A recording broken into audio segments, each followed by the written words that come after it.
Aren't references funny? Listen to this one. Are you ready to rumble? Or maybe this one. I came here to kick ass and chew bubblegum, and I'm all out of gum. This one might be my favorite. Science, bitch! Yeah, references are great, and they can add flair to your story, but they shouldn't replace your story. Neither should they be the main feature of your game.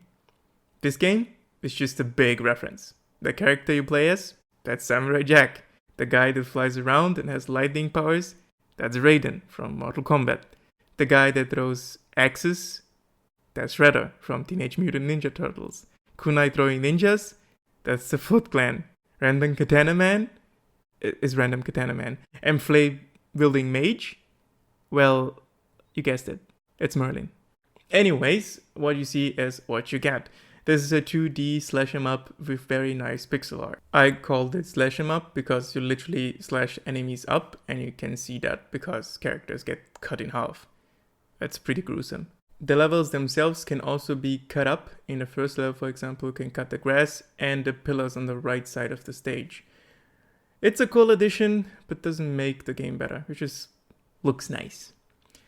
Well, the more enemies you kill, the higher your multiplier gets. At multiplier level 10, you can trigger a stage of invincibility, which also gives you godlike slash power.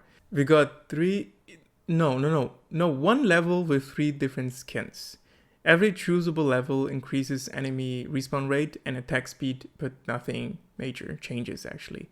And that's pretty much it. Kill as many enemies as possible and reach a certain high score to get your achievements. I would say this game is the minimal viable product basically. There are no bosses, no stage hazards, no alternative outfits, no story, nothing really, not even when you get all the achievements. My point is that you shouldn't try this game, but it's so dirt cheap. And if you like the art style and, it looks pleasing, then maybe try it out. I won't judge. You want to know the irony though? The game has an actual pre-menu and a menu with my beloved resolution options. So yeah, this game kind of broke my heart. Yeah, again, if you want to buy it, well, sure, I won't judge. But from my side, it's not a recommendation. It's a big no, a big yikes. So the next game we're looking at is Lord of the Click, which is a pointless clicker game. I will not talk about it in detail, but this is a prime example of an incremental game gone wrong, because the base mechanics of a clicker game are completely ignored and replaced with nothing. Normally in a clicker game, you would click something and start a process, or wait for a number to go up and gain some sort of currency. With that currency, you would buy some sort of automation. The gameplay loop would repeat itself until the game becomes boring, which is almost every time after the 10-minute mark, or earlier. I'm aware that in a typical clicker game, there's something called the paradigm shift, but clicker games are boring because their base design is boring. And I had one good clicker game so far, and that was Human-Powered Spacecraft, which used the clicker mechanic to do something completely different. Lord of the Click forgets that it's a clicker game and has almost no automation, and the automation that there is non-essential because you can play through the game without even upgrading anything. Basically, what we have here is a screen with a one-way path from your castle to the enemy's castle. Click a bunch of times on your castle and a unit spawns. We should get an auto-clicker for this one, and then just flood the enemy with units and rush to the 4 available levels. And basically, you're done with the game. Sound and music are a little bit obnoxious, especially the clicking game. The art is pretty cool though, I like that. Again, I wouldn't recommend this game. I would say even don't buy this one. Like, not even considering it. If you want to try a good clicker game, I would say try Human-Powered Spacecraft. That's way, way better. And even Super Samurai Rampage I would recommend before this one.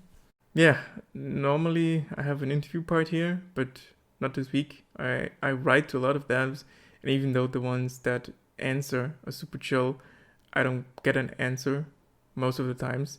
I'm going to show how I get the emails to content devs and how most of my emails are structured. Most of the times I go to Steam and click the support tab, then I click on technical difficulties. After that, another problem, and finally content game support. There should be the official email, website, or anything around those lines.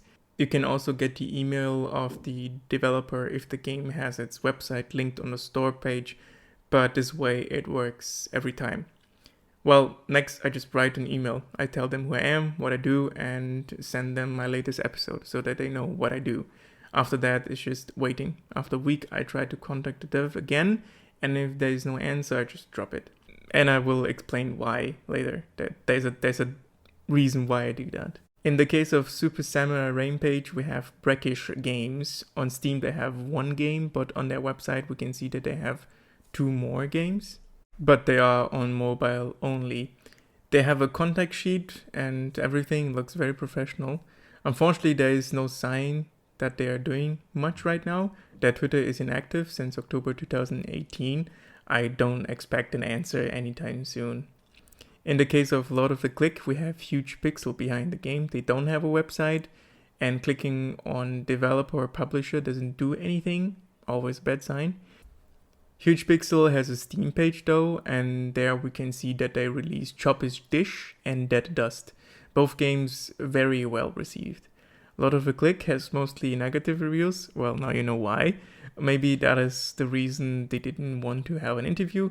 Who knows? I can really complain because you have to understand that I'm basically asking time from those guys to answer a few of my questions.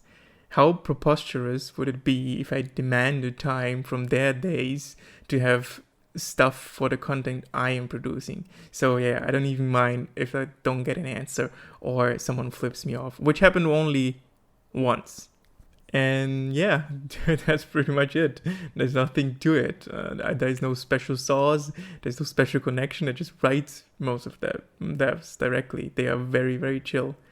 Yeah, I hope you enjoyed the video. I hope I could show you a little bit of behind the scenes stuff and what struggles I have to go through. I was very lucky until today. So yeah, as always, take care of yourselves and have a nice day.